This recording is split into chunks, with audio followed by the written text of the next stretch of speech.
The check engine light had been on in my beat-up Honda Civic for 3 weeks, but I kept putting off taking it to the shop. 17 years old, working weekends at the grocery store, and saving every penny for college. Car repairs weren't exactly in my budget. Besides, the car still ran fine, just made a weird rattling sound when I turned left too sharply. If I'd gotten it fixed, I would have taken a different route home that Tuesday. I wouldn't have been on County Road 47 at exactly 4:23 in the afternoon, and everything would have been different. But the universe has a way of putting us exactly where we need to be, even if we don't realize it at the time. I was driving home from Lincoln High, windows down because the AC had died last summer, listening to my chemistry notes on voice recording. Mr. Peterson's test was tomorrow, and I needed at least a B to keep my GPA where it had to be for the scholarship I was counting on. The late September air in Cedar Rapids was perfect. That brief window between summer's humidity and winter's bite, when everything smells like fallen leaves and possibility. The periodic table is arranged by atomic number, my recorded voice droned through the speakers. Elements in the same column share similar properties. I'd recorded these notes at 2 a.m, and I could hear the exhaustion in my own voice. Between school, work, volunteering at the community center, and taking care of things at home while Mom worked double shifts, sleep was a luxury I couldn't afford. But it would all be worth it when I got that acceptance letter, when I became the first Rivera to graduate college. That's when I saw the cloud of dust rising from the curve ahead. My foot hit the brake instinctively, the Civic's worn tires squealing against the asphalt. As I rounded the bend, my heart dropped into my stomach. A silver SUV was upside down in the ditch, its wheels still spinning, steam or smoke. I couldn't tell which. Pouring from under the crumpled hood.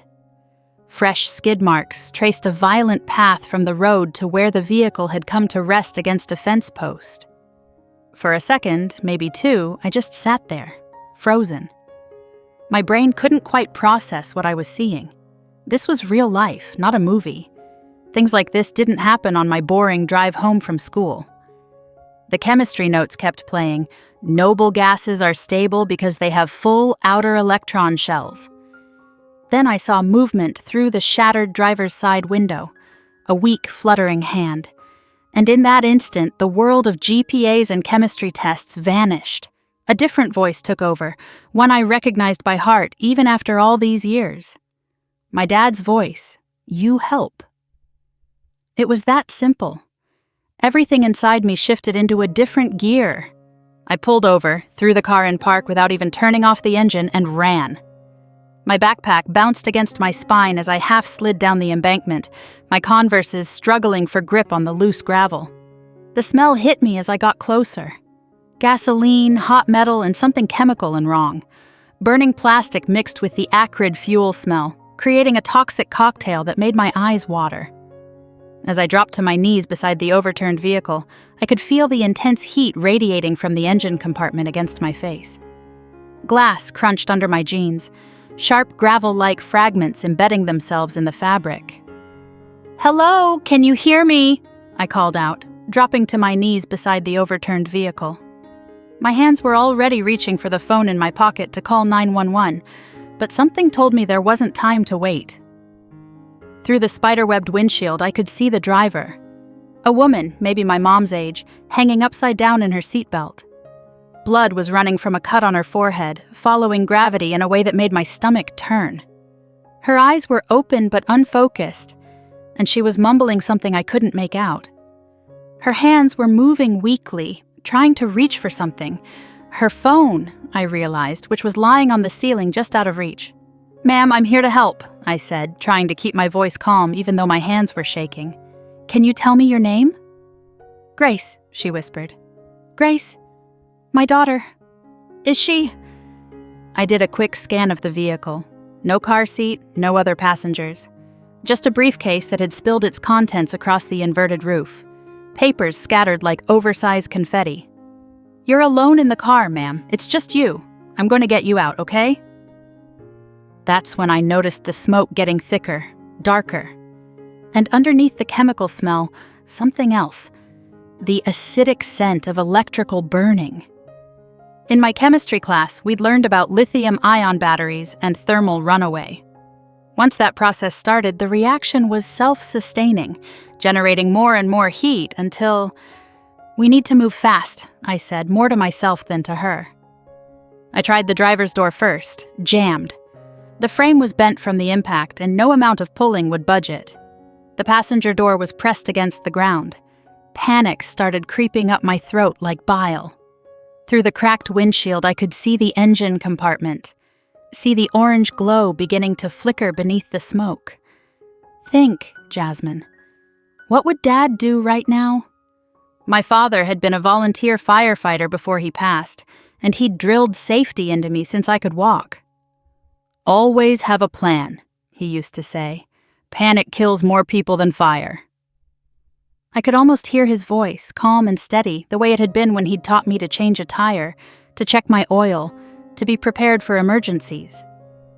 The back driver's side door was my best bet. It opened with a grinding protest, metal scraping against metal in a sound that made my teeth hurt. The car itself was groaning, creaking like a living thing in pain. I squeezed inside, glass biting into my palms as I crawled across the ceiling, which was now the floor. The space was cramped, disorienting with everything upside down. A child's drawing was stuck to the roof, now beneath me, showing a stick figure family with "I love you, Mommy," scrawled in green crayon. "Grace, I'm going to unbuckle your seatbelt," I explained, positioning myself to catch her weight. "When I do, you're going to fall, but I'll catch you. Trust me, okay?" She nodded weakly. Up close, I could see she was younger than I'd thought, maybe early 30s. Her business suit was torn, and there was a name tag still pinned to her blazer. Grace Holloway, branch manager, First National Bank. "My daughter," she kept saying. "Emma needs me. She's only 3. I can't." "You're going to see Emma again," I said firmly, bracing myself. "I promise. On 3. 1, 2... The moment I pressed the seatbelt release, her full weight dropped onto me. I wasn't prepared for how heavy an unconscious adult would be. We both hit the roof of the car hard, and I felt something in my shoulder pop. Pain lit up my arm like lightning, but I shoved it down. The smoke was getting thicker, and I could hear a hissing sound that definitely wasn't good. "Come on, Grace," I grunted, half dragging, half carrying her toward the open back door. "Work with me here. Emma needs you to fight." At her daughter's name, something sparked in her eyes. She started trying to help, pushing weakly with her legs. Together, we made it to the door, but getting her through the opening was like trying to thread a needle with a rope. Her foot caught on something. The middle console, twisted from the impact. That's when I heard the whoosh. Fire. Somewhere in the engine compartment, flames had found fuel and oxygen. The smoke turned black and acrid, filling the car's interior. My eyes burned, tears streaming down my face. Through my blurred vision, I could see the orange glow spreading, hungry and alive.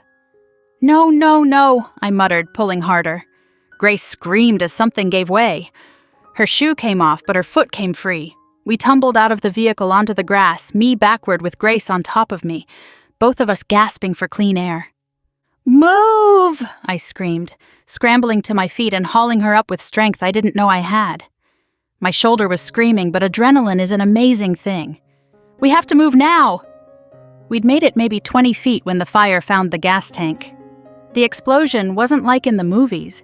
It was more of a deep whump that I felt in my chest cavity, followed by a wave of heat that singed the back of my neck and made my ears ring. We hit the ground hard, me instinctively covering Grace's body with mine as debris rained down around us. A piece of hot metal landed inches from my head, and I could smell burning plastic and rubber.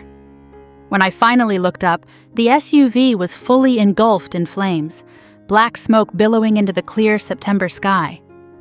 The fence post it had been resting against was on fire too, the old wood crackling and popping. "Oh my God," Grace whispered, suddenly fully conscious and aware. She was staring at the inferno with wide, shocked eyes. You You saved my life. I was in there. I was trapped in there and—" She started to hyperventilate, shock setting in as her brain processed how close she'd come to dying. I recognized the signs from my first aid training at the community center where I volunteered. Her hands were shaking uncontrollably, and her breathing was rapid and shallow. Hey, look at me," I said, turning her face away from the burning vehicle. My own hands were trembling too, but I forced them steady. "You're safe now. You're okay. Just breathe with me. In through your nose. Hold it, and out through your mouth. In, hold, and out." We sat there in the grass, breathing together, while the car burned behind us. I kept one arm around her shoulders, partly to comfort her, and partly because I wasn't sure my legs would hold me if I tried to stand again.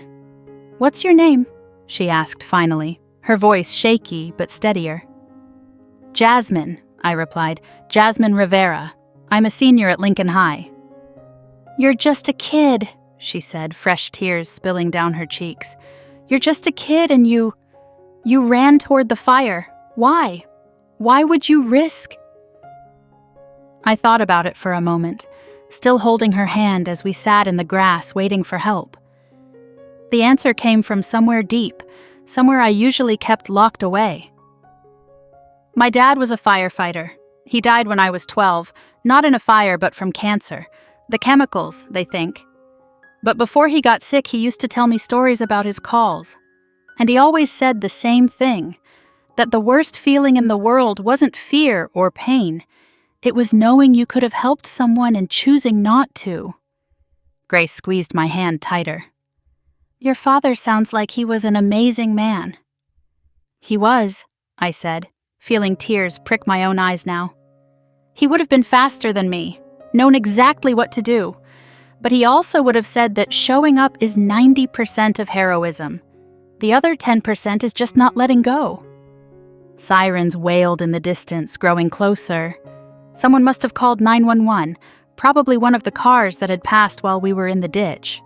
I kept Grace focused on my face, on my voice, on anything but the inferno that had almost claimed her life. "Tell me about Emma," I said. "Your daughter."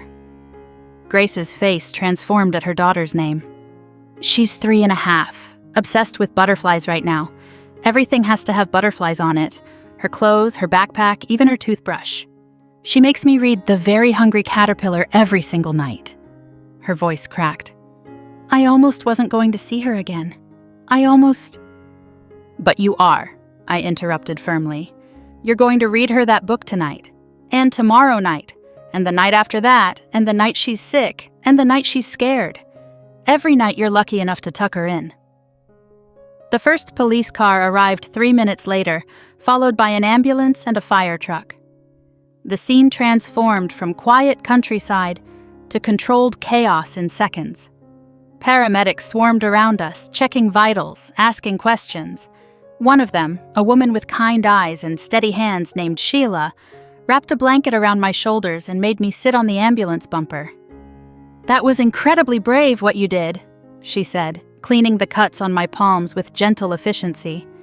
I hadn't even realized I was bleeding until she pointed it out. "Also, incredibly dangerous. You could have been killed." "I know," I admitted, watching as they loaded Grace onto a stretcher. She was arguing with them, insisting she was fine, but they weren't having it. But I couldn't just drive by. I couldn't just leave her. A police officer, Lieutenant Rodriguez, took my statement while the paramedic worked. He had the same kind eyes as my uncle Carlos, the one who'd stepped up after Dad died, taking me to father-daughter dances and teaching me to drive when Mom was too nervous. I told him everything: the smoke, the jammed door, the seatbelt, the race against time. "The way Grace tells it, you're a hero," he said when I finished, closing his notepad. "She says you appeared out of nowhere like an angel." I shook my head, wincing as Sheila probed my shoulder. "I'm not a hero. I was just there. Anyone would have done the same thing." "That's where you're wrong," Lieutenant Rodriguez said quietly. "I've been doing this for 20 years, kid. Most people don't stop. They film it with their phones. They assume someone else will help, or they're afraid of liability, or they just freeze. The ones who run toward it instead of away, they're rare. Your father would be proud." That broke through my shock-induced calm. Tears came then, hot and sudden, for the fear I hadn't let myself feel while Grace's life hung in the balance. For the father who'd taught me to be brave but wasn't here to see it. For the little girl who almost lost her mother the same way I'd lost my dad. Not to fire, but to something stealing them away too soon. My mom arrived as they were loading me into the ambulance. I'd called her, but I'd tried to downplay it, not wanting her to panic. "Just a minor accident," I'd said. "I'm fine, but they want to check me out at the hospital." Clearly, that hadn't worked. She burst out of her old minivan like a hurricane, still in her hospital scrubs from her shift as a nurse's aide. "Jasmine Maria Rivera," she cried, pulling me into a hug that made my injured shoulder scream. "What were you thinking? You could have been when I heard there was an explosion." "I'm okay, Mom," I said, breathing in her familiar scent of hand sanitizer and vanilla perfume. "I'm okay." "Mr. Rivera would have been so proud," she whispered in Spanish, the language she switched to when emotions ran high. "So proud and so terrified, just like me." "Ma'am, we need to take her to the hospital," Sheila interrupted gently. "Just to be safe. Check for smoke inhalation, X-ray that shoulder." Mom climbed into the ambulance with me, holding my good hand as we rode through the familiar streets of Cedar Rapids. I texted my best friend Keisha from the ambulance. "Running late, got held up, tell you later." The understatement of the century.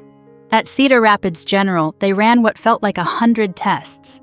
X-rays showed my shoulder was badly bruised but not dislocated, though I'd have to wear a sling for a week. They cleaned and bandaged my hands properly, gave me oxygen for the smoke inhalation, and kept checking my vitals every few minutes. Grace was in the emergency room too, in the bed next to mine with just a curtain between us. I could hear her talking to someone, her husband from the sound of it. "No, Brian, I'm fine," she was saying, her voice thick with tears. "There was this girl, a teenager. She pulled me out. The car exploded, Brian. It exploded, and I would have been, if she hadn't been there." I heard a man's voice, tight with emotion. "I'm 10 minutes away. I'm breaking every speed limit, but I'm coming. Tell me you're really okay." "I'm okay," Grace assured him. "Bumps and bruises. But Brian, I need you to hug Emma extra tight tonight. Tell her Mommy loves her more than all the butterflies in the world." A few minutes later, the curtain pulled back, and a man appeared. He was tall, wearing a suit that looked like he'd thrown it on in a hurry, with the kind of face that probably smiled a lot when it wasn't etched with worry and tear tracks. "You're Jasmine," he said. It wasn't a question. I nodded, suddenly shy under his intense gaze. "I'm Brian Holloway, Grace's husband." His voice cracked on the words. I don't know what to say. Thank you doesn't seem like nearly enough. You gave me back my whole world." "It's enough," I assured him. "Really, I'm just glad she's okay." "The doctor said another minute, maybe 2. He couldn't finish the sentence. He pulled out his phone, showing me a photo of a little girl with Grace's eyes and his dark hair, grinning at the camera with butterfly face paint covering her cheeks. "This is Emma. She almost lost her mother today, and she doesn't even know it. She's at daycare, probably painting butterflies or building block towers, completely unaware that her whole life almost changed." That hit me harder than anything else. A little girl who almost grew up without her mom. Like I'd had to do without my dad, but worse because it would have been sudden, traumatic, unexpected. "Can I meet her?" Grace called from the other bed. "Jasmine, can I see you?" Brian helped me over to his wife's bedside. Up close, without the smoke and chaos, I could see the resemblance to the little girl in the photo. Same green eyes, same determined chin, same gentle curve to her smile despite the circumstances. "There you are," Grace said, reaching for my hand with both of hers. "My guardian angel." "Just a girl with a beat-up Honda and bad timing," I joked weakly. "Good timing," she corrected. "Perfect timing." The firefighters said the car was completely engulfed within minutes of the explosion. If you hadn't... She took a shaky breath. I need to tell you something. I was texting at a red light. I thought I'd just check one message from work. When I looked up, there was a dog in the road. I swerved and... She gestured weakly at her bandages. The stupidest mistake of my life almost cost me everything. Almost made Emma grow up without a mother because I couldn't wait 5 minutes to check my email. We all make mistakes, I said, thinking of my own close calls, the times I'd glanced at my phone while driving. You got a second chance. That's a gift. You gave me that gift, she said firmly. What you did, most people would have waited for the professionals, called 911 and stayed safe, but you ran toward danger for a complete stranger. I thought about that moment, the split second when I'd made the choice to run toward the danger instead of away from it. My dad used to say that courage isn't about not being scared. It's about being scared and doing the right thing anyway. I was terrified, I admitted. When I saw the fire starting, when your seatbelt got stuck, when we couldn't get out fast enough, I've never been so scared in my life. But I could hear his voice in my head, telling me that fear is just your body's way of making sure you're paying attention. He raised an amazing daughter, Grace said, tears flowing freely now. Mom gets most of the credit for that, I said, glancing over at my mother, who was pretending not to eavesdrop while obviously hanging on every word. She's the one who kept us going after he died, worked double shifts, made sure I stayed in school, never let me use losing him as an excuse to give up. The story hit the news that evening. Someone had filmed the explosion from a distance, and the footage was dramatic enough to go viral. Teen hero saves woman from burning vehicle ran on all the local channels. My phone blew up with texts and calls. Keisha nearly had a heart attack when she saw my face on the news. Girl, you can't just text running late when you've been out here saving lives, she yelled when she visited that evening, bringing me contraband McDonald's fries because hospital food was a crime against humanity. I was mad you missed chemistry study group. I thought you were just blowing us off. Sorry, I said, munching on fries with my good hand. Next time I save someone from a burning car, I'll be more specific in my text. Next time? Mom interjected from her chair. There better not be a next time. My heart can't take it. The next few days were a whirlwind. Reporters wanted interviews. The school held an assembly where they gave me some kind of citizenship award. The mayor wanted a photo op. It was overwhelming and honestly kind of embarrassing. I hadn't run into that burning car for attention or praise. I'd done it because it was the right thing to do. Mr. Peterson even postponed the chemistry test, joking that saving lives is an acceptable excuse for missing study time. I still aced it the following week. But the best part came a week later, when Grace showed up at my house with her family. Little Emma was exactly as cute as her photos suggested, all curls and giggles, wearing a butterfly print dress and clutching a stuffed caterpillar. She handed me a drawing she'd made. Stick figures holding hands under a rainbow, with "Thank you for saving my mommy" written in crayon across the top. For saving my mommy, she said solemnly, her little face serious. Daddy said you're a hero like in my books. That broke me. I ugly cried right there on our front porch while this 3-year-old patted my knee and told me it was okay, that sometimes big girls cry too. She was so earnest, so sweet, so alive and present because her mother was alive and present. Grace and Brian had come with more than just drawings, though. We know you're saving for college, Grace said as we sat in our small living room. And we know you're proud, like your mom, and won't want to accept help. But that day when you pulled me out, I wasn't just a branch manager. I was just a mom trying to get home to her little girl. You didn't see a stranger. You saw a person who needed help. We want to honor that.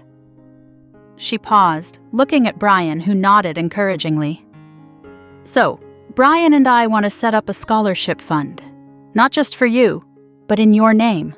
For students who demonstrate exceptional courage and character. I can't... I started, but Brian interrupted. You can, he said firmly. "You saved my wife. You gave my daughter her mother back. You gave me my partner back. Let us give something back to you and to others like you. Let something beautiful come from something that could have been tragic." Mom was crying now too, and I realized this was one of those moments Dad had talked about. When the universe conspires to create something beautiful out of something terrible. "Okay," I said finally, my voice barely a whisper.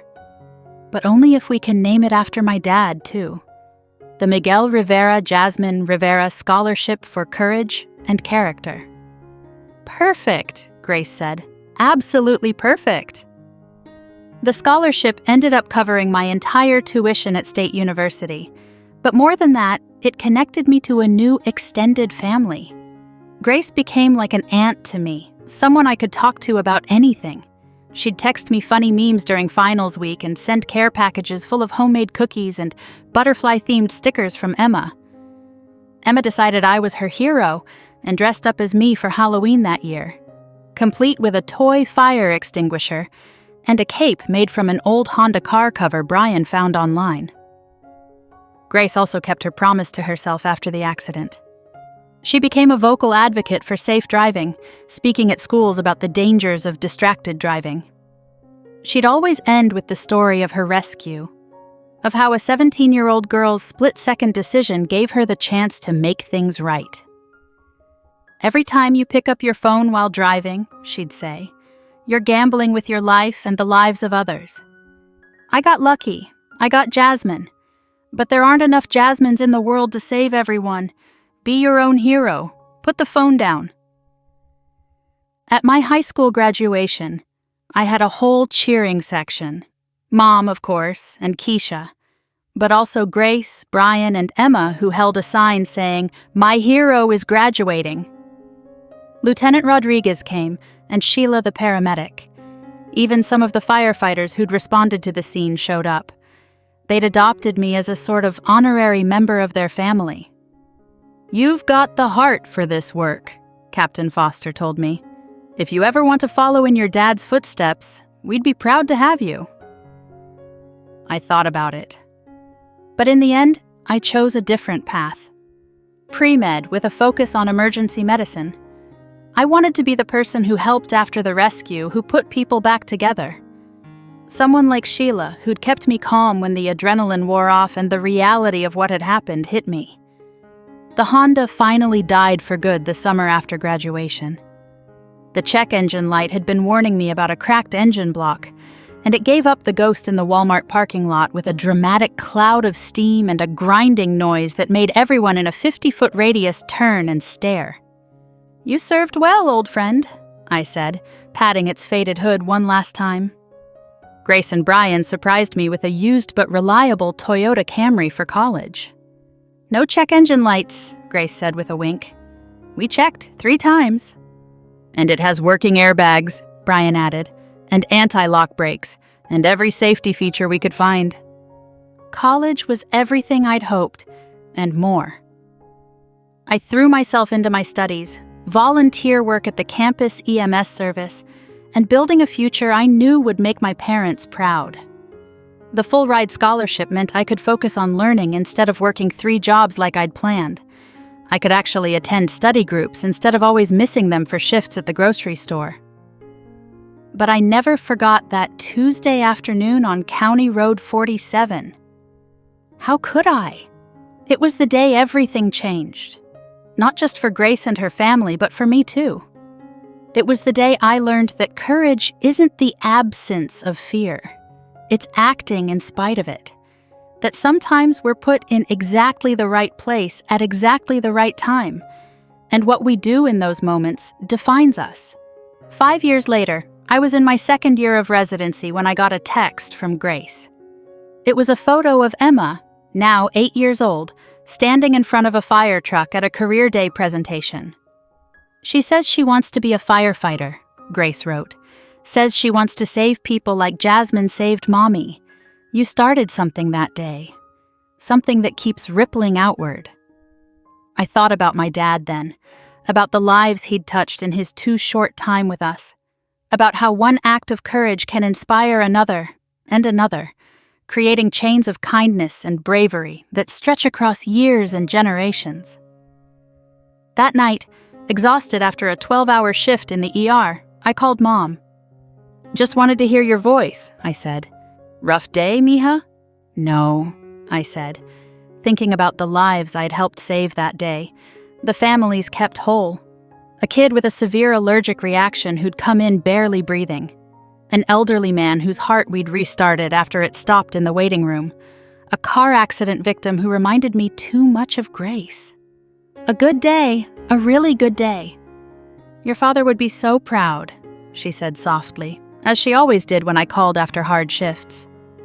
"I know," I replied. I think he was there that day, on County Road 47, guiding me." "Of course he was," Mom said without hesitation. "He's always with you, in every choice you make to help others, in every life you save. That's how love works, mija. It doesn't die. It just changes shape." The scholarship fund Grace and Brian started has now sent 15 students to college. Kids who showed extraordinary bravery or compassion. Kids who ran toward danger to help others, or who stood up for what was right when it would have been easier to stay quiet. Every year we have a dinner for all the recipients. Grace tells her story, I tell mine, and the new scholars share theirs. There's Malik, who pulled his elderly neighbor from a house fire. Sophia, who performed CPR on a stranger at the mall and saved his life. David, who stopped a kidnapping by memorizing a license plate and calling 911. Keisha's little sister, Aaliyah, who organized her entire middle school to stand up to bullying and created a peer support network that became a district-wide model. "You're all connected now," I tell them. Part of a family that chooses courage over comfort, action over apathy. That's the real gift you've been given. Not just the scholarship, but the knowledge that you're capable of extraordinary things. You've already proven that when it mattered most, you didn't look away. You acted. Last month I got another text from Emma. She's 13 now, taller than her mom, and twice as stubborn. She'd just passed her junior firefighter certification. "Following in your footsteps," she wrote. "Mom says I have to wait until I'm older to fight actual fires, but I'm ready to save lives, just like you." I smiled, remembering the scared teenager I'd been, driving home with a broken check engine light and chemistry notes playing on repeat. I hadn't felt ready to save anyone. I'd just seen someone who needed help and acted. My dad's voice in my head, my mom's strength in my heart, and a split-second decision that changed everything. That's the secret, I've learned. None of us ever feel ready for the moments that define us. We just have to trust that when they come, we'll find the strength to do what needs to be done. To run toward the fire instead of away from it. To be the person someone else desperately needs us to be. My shoulder still aches when it rains, a permanent reminder of that September afternoon. I consider it a small price to pay for the life I've built, the lives I've touched, and the lives that have touched mine in return. Sometimes, when I'm driving home from the hospital after a particularly hard shift, I take the long way that goes past County Road 47. The spot where the SUV burned is just another patch of grass now, no sign of the drama that unfolded there. But I always slow down a little, say a quiet thank you to whatever force put me there at exactly the right moment. Because that's what I've come to believe, that there are no accidents, only opportunities. Opportunities to be more than we think we are. To choose courage when fear would be easier. To save not just a life, but a family, a future, a whole chain of connections that might never have existed otherwise. The check engine light had been on for 3 weeks. I should have gotten it fixed. But if I had, Grace Holloway might not be alive today. Emma might be growing up without a mother. 15 students might not have gone to college. Countless lives might have been different. So maybe that broken Honda was exactly what it needed to be. A perfectly imperfect machine that put me exactly where I needed to be when it mattered most. These days, I tell my residents at the hospital, trust your instincts. When you see someone who needs help, don't overthink it. Don't wait for someone else to act. Sometimes you're the only chance they've got. Sometimes you're the miracle they're praying for. And then I tell them about a Tuesday afternoon, a smoking SUV, and a 17-year-old girl who learned that heroes aren't born. They're made in the split-second decision to help someone else. That girl feels like a different person now, younger and both more and less afraid than I am today. But I carry her with me always, that teenager who ran toward the fire. She reminds me daily that we're all capable of more than we imagine. All it takes is seeing someone who needs help and making the choice to be the help they need. That's how everything changes. One person, one moment, one choice at a time. The ripples continue to spread, touching lives in ways I never could have imagined when I was 17, late for a study group, worried about a chemistry test. Grace still texts me every September 23rd, the anniversary of the accident. "Thank you for giving me all my tomorrows," she always writes. And I always text back the same thing. "Thank you for showing me what they're for."